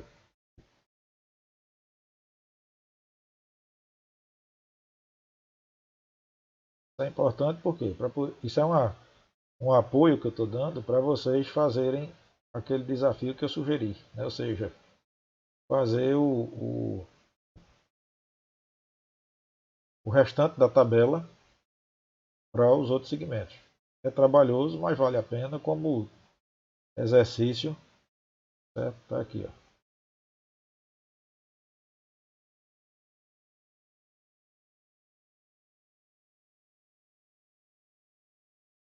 O 6 eu gosto sempre de botar essa curvinha, embora em alguns casos o pessoal não considere. Aliás, deixa eu aumentar esse C aqui que a situação está ficando complicada. Aqui, esse C aqui.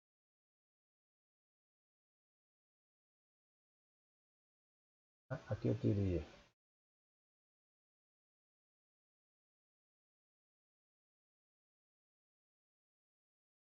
Oh, deixa eu fazer uma coisa. Eu já botei um papel com esses retículos aqui para facilitar. Né? Já que eu estou fazendo isso para vocês, vamos fazer com esmero. Vamos demorar um pouquinho mais, mas a gente faz com certo esmero aqui, tá? Então veja, eu tenho aqui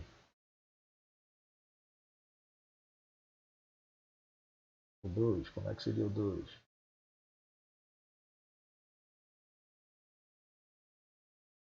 Perdão, aqui e aqui. Fazer esse segmento aqui. O 3.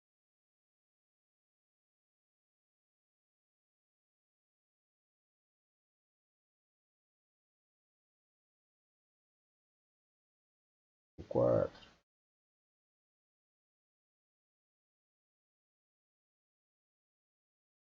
O 5.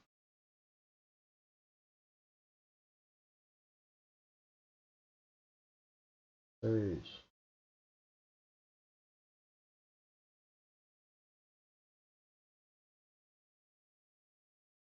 7. Fazer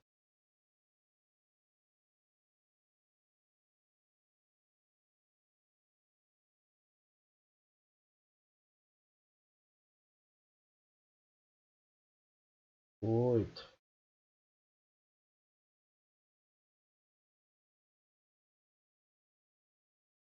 9.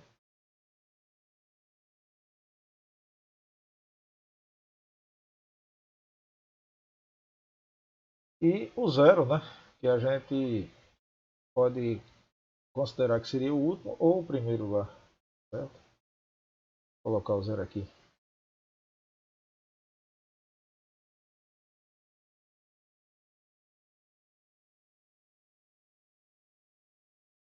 Por que é que eu coloquei isso? Para facilitar a vida de vocês, ou seja, na verdade é isso que a gente vê num painel. Note que qualquer uma dessas combinações aqui, a gente pode construir a partir desses segmentos. Quer dizer, o 0 eu vou ter o A, o B, o C, o D, o E e o F. O 1 eu só vou ter o B e o C, e assim sucessivamente, porque onde é que vocês vão ter que utilizar isso?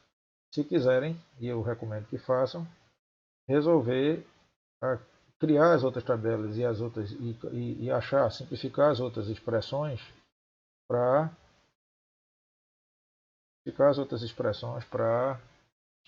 os outros segmentos, né? Lá a gente está trabalhando com S1, S2, S3, S4 até S7. Aqui eu representei para vocês da maneira correta, ou seja, da forma como a gente encontra, inclusive no datasheet dos componentes, tá?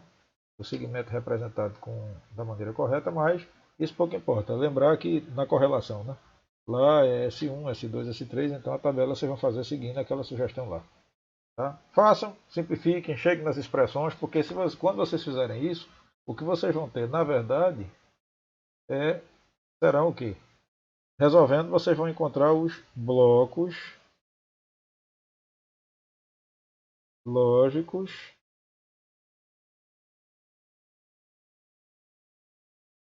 contidos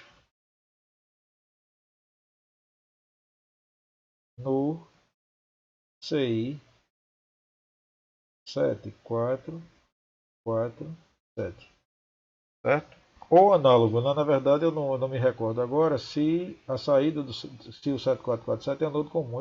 Aliás, é catodo comum, perdão. Eu acredito que ele seja catodo comum, mas eu teria que dar uma olhada. Vocês aí dão uma verificada, certo? Se for catodo comum, eu acredito que seja, até porque eu coloquei ele lá naquele exemplo.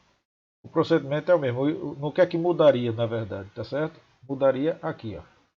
Se ele for catodo comum, a história é essa, ou seja, eu vou trabalhar com lógica 1, quando eu quiser acender o segmento.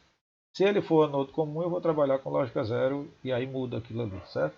Mas enfim, essa é a proposta, certo? É isso que eu ia mostrar para vocês, o que é que significa um catodo comum, tá certo? Já que eu mostrei aqui, né? Vamos só completar aqui o que seria o anodo comum mais rapidamente, sem perder tanto tempo, tá certo? No caso de 7 segmentos. Agora anodo.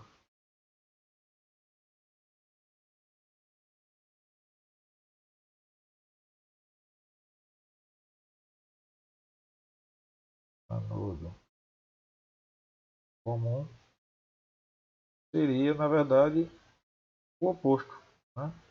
Eu teria os meus LEDs aqui.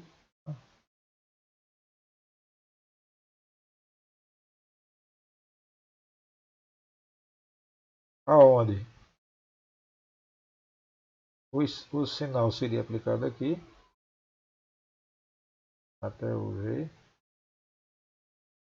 E aqui é que eu teria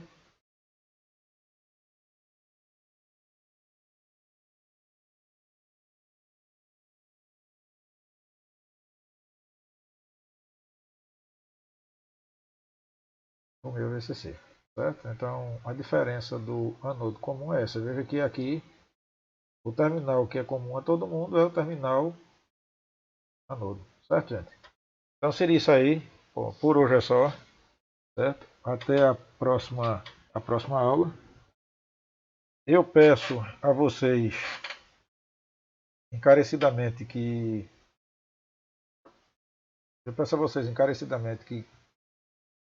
comentem todas as dúvidas que eventualmente surgirem, que vocês coloquem aqui no espaço, tá, do canal, tá, abaixo da aula correspondente. Isso é bom para mim, eu vou atender vocês na medida do possível. Mas comente, tá certo? Vamos trabalhar, todas as observações. Se por acaso existir alguma dúvida a respeito do que eu falei, ou se existir algum equívoco que eu cometi, é possível que tenha acontecido, entende? Coloquem sempre aqui no canal, tá certo? No espaço de comentário, para que a gente vá criando uma dinâmica. Isso vai ser muito bom para o aprendizado de vocês e até para outras pessoas que eventualmente assistam às aulas. É sempre bom a gente estar fazendo esses comentários, porque ajuda também às vezes, normalmente as dúvidas coincidem, né? E os meus eventuais equívocos, né, eu vou corrigindo, eu vou chamando a atenção. Vejam que hoje, no início da aula, eu trouxe de volta slides que a gente assistiu anteriormente, comentei, corrigi, isso aí foi importante para o desenvolvimento aqui da aula de hoje. Enfim, e vou corrigindo o material que vou disponibilizar para vocês, porque quando eu disponibilizar, eu já disponibilizo com os slides corrigidos, né, se eventualmente o equívoco tiver acontecido nos slides.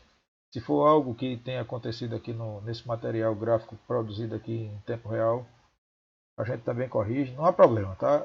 Aqui eu tenho eu que estou professor, né, sinto-me no direito de errar, né, quanto mais vocês de não terem entendido e de questionar. Eu acho que a minha obrigação é de me corrigir, é de trazer sempre a resposta para vocês, né, ainda que eu erre, mas trazer a correção. E de vocês, na verdade a missão é aprender, tá? Então não esqueçam disso e repito, coloquem sempre aqui no canal, certo? Todas as dúvidas, estejam sempre colocando comentários, observações, tá? É interessante, tá? Eu não estou naquele grupo que fica pedindo like ou dislike, entendeu? Mas muito melhor do que um dislike é um pedido de apoio, uma dúvida, né, a ser tirado, um questionamento. Um dislike por um dislike não vai trazer frutos, né? Ao passo que um questionamento com certeza vai fazer com que eu me corrija, talvez até com que eu aprenda, né? Por que não? Eu posso cometer equívocos, ninguém nunca sabe tudo, entende? Enfim, é por aí. Até a próxima, eu espero que vocês tenham gostado dessa nova modalidade.